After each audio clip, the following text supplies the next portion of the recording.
அல்லேலூயா.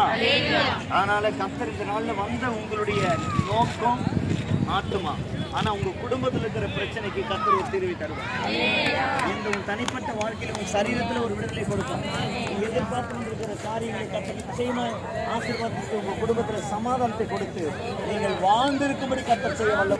நேற்று இன்றும் மாறாதவராய் மனிதன் மாறி போவான், கர்த்தர் மாற மாட்டார்.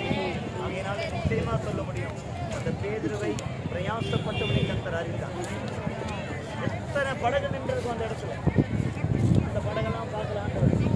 அவன் பிரயாசப்பட்டு வழி அழுத்துறான் பாரு, அவன்தான் பார்க்கலாம். பிரயாசப்பட்டு வந்திருக்கிறான் பாரு, இப்பதான் கத்திருப்பாங்க. இந்த வாழ்க்கை இந்த மனிதன் பிடிக்க போல